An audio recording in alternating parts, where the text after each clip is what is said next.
Bismillahirrahmanirrahim. Assalamualaikum warahmatullahi wabarakatuh. Perkenalkan, nama saya Bobi Solihin dengan nomor induk mahasiswa 12030303034 dari jurusan Hukum Tata Negara Siasah A semester 3, yang mana di sini saya akan sedikit membahas kembali materi-materi dalam mata kuliah Hukum Tata Negara dari mulai pertemuan 1 sampai dengan pertemuan 7. Adapun pada pertemuan pertama itu hanya membahas tentang prediksi perkuliahan. Kemudian pada pertemuan kedua membahas tentang pengertian ruang lingkup dan juga konsep.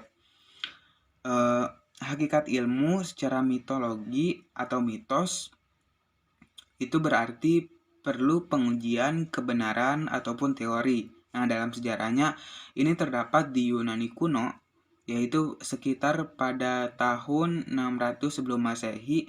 Nah, pada tahun tersebut masyarakat Yunani sangat kental kaitannya dengan mitos ataupun mitologi.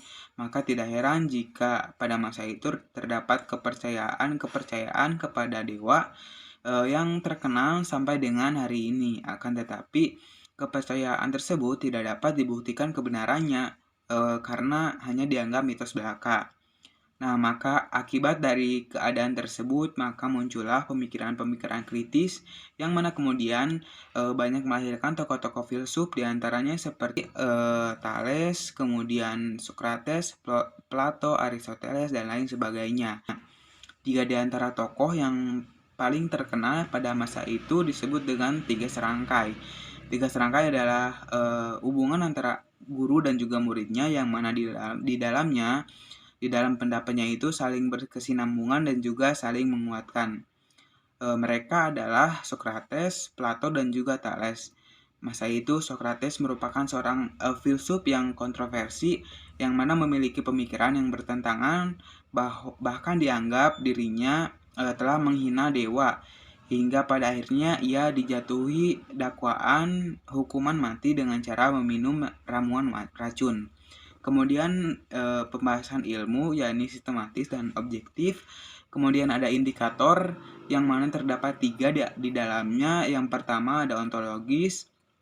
Ontologis adalah pengetahuan yang dapat dimaknai ataupun didefinisikan. Yang kedua ada epistemologis, yakni pengetahuan yang memiliki pendekatan dalam aktivitas keilmuannya. Dan yang ketiga ada aksiologis, yang mana aksiologis ini adalah kemanfaatan dari pengetahuan. Yang kemudian dari tiga unsur ini adalah mutlak adanya dan juga wajib dimiliki oleh setiap ataupun sebuah pengetahuan untuk mencapai derajat sebuah ilmu. Kemudian pembahasan tentang hukum tata negara, yang mana penyebutan atau istilah dari hukum tata negara ini tentunya berbeda-beda di setiap negara. Yang pertama, seperti yang pertama di negara Inggris disebut dengan constitutional law atau state law.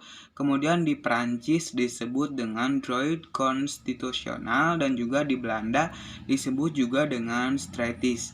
Kemudian pengertian dari hukum tata negara ini adalah sebagai sekumpulan peraturan hukum yang mengatur organisasi negara, hubungan antar alat kelengkapan negara dalam garis horizontal dan juga vertikal, serta kedudukan warga negara dan hak-hak asasinya. Ada beberapa pendapat menurut ahli tentang pengertian dari hukum tata negara, seperti Van Vollenhoven, yang mana ia mengemukakan bahwasanya hukum tata negara mengatur semua masyarakat atas dan juga masyarakat bawah. Kemudian ada menurut Solen, yang mana hukum tata negara mengatur organisasi dari sebuah negara. Dan juga menurut Kusumadi Puji Sewojo, yang mana ia mengemukakan bahwasanya hukum tata negara merupakan bentuk negara dan juga bentuk pemerintahan hierarki. Kemudian ada asumsi bahwasanya ilmu hukum tata negara merupakan ilmu yang mempelajari tentang perangkat, aturan lembaga-lembaga negara, kemudian hukum warga negara dengan negara baik secara vertikal dan juga horizontal. Kemudian terdapat ruang lingkup dalam hukum tata negara, Yang pertama ada organisasi negara, yang mana cakupannya adalah bentuk negara, bentuk pemerintahan, sistem pemerintahan, dan lain sebagainya. Yang kedua ada struktur pejabat negara, di dalamnya terdapat lembaga-lembaga negara. Kemudian ada pembagian kekuasaan dan hubungannya, yakni ada trias politika dan juga pembagian kekuasaan. Kemudian sumber hukum tata negara, yang pertama hukum internasional yang telah diratifikasi menjadi hukum nasional. Kemudian peraturan tertulis, hukum adat, jurisprudensi peradilan, konstitusional, konvention, dan juga doktrin ilmu hukum. Kemudian pada pertemuan ketiga membahas tentang asas-asas dan hukum tata negara. Asas merupakan karakter ataupun prinsip dan juga ciri khas. Nah, dalam mempelajari asas hukum tata negara ini, kemudian negara berperan sebagai objek di dalamnya. Bentuk negara hukum terbagi menjadi dua bagian. Yang pertama ada formal. Secara formal terbagi menjadi tiga, yakni individualisme, kemudian negara yang disebut dengan penjaga malam, dan juga monopoli. Yang kedua ada material, yang mana di dalamnya terdapat kolektif. Kolektif merupakan negara hukum yang bersifat konsensus antara pemimpin dan juga masyarakat. Kemudian ada dominasi negara, yang mana ini berarti tidak ada ruang ataupun partisipasi politik bagi masyarakat negaranya. Kemudian ada welfare state, yang mana ini merupakan cita-cita ideal. Adapun beberapa asas yang terdapat dalam asas hukum tata negara, seperti yang pertama ada asas negara kesatuan. Dalam pembagian negara, negara terbagi menjadi dua, yakni negara kesatuan dan juga negara serikat. Kemudian ada asas negara hukum, yang mana ciri dari negara hukum harus ada beberapa, diantaranya seperti adanya jaminan hak asasi manusia atau HAM, kemudian badan kehakiman bebas ataupun mandiri, kemudian pemilihan umum bebas, kebebasan masyarakat berpendapat, kebebasan berserikat, dan juga pendidikan kewarganegaraan. Yang ketiga ada asas demokrasi.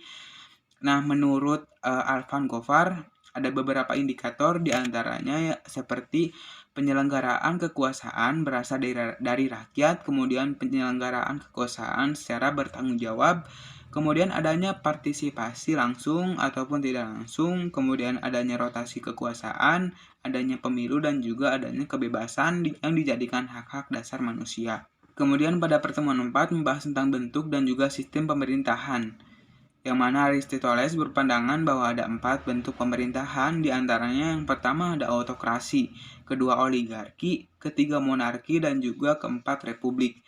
Kemudian ada dampak ataupun implikasi dari bentuk pemerintahan sistem negara. Yang pertama, bentuk sempurna dari monarki, maka bentuk kemerosotannya adalah despoti atau tirani. Kedua ada bentuk sempurna dari aristokrasi, yang mana bentuk kemerosotannya adalah oligarki.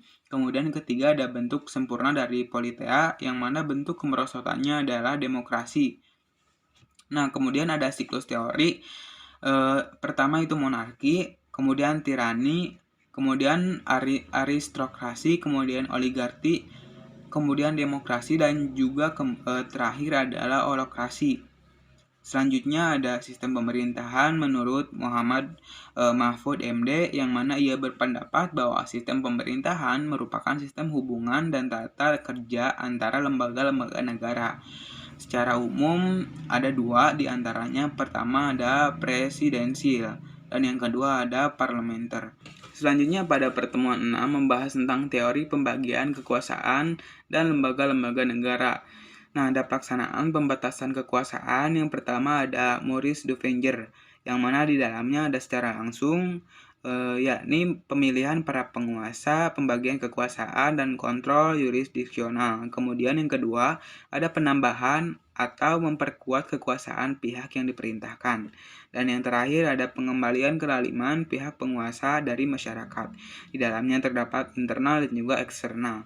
Kemudian pembahasan tentang trias politika, yang mana yang pertama itu Perancis, yang mana di dalamnya ada diplomatik, finansi, justice, dan juga polisia. Kemudian yang kedua ada John Locke, yang mana di dalamnya ada legislatif, eksekutif, dan juga federatif. Dan yang ketiga ada Montesquieu yang di dalamnya terdapat the spirit of the law, legislatif, eksekutif, dan juga yudikatif. Nah, mungkin dicukupkan sekian pemaparan materi dari saya. Kiranya mohon maaf bila mana terdapat kesalahan. Terima kasih. Wabillahi taufiq wal hidayah. Wassalamualaikum warahmatullahi wabarakatuh.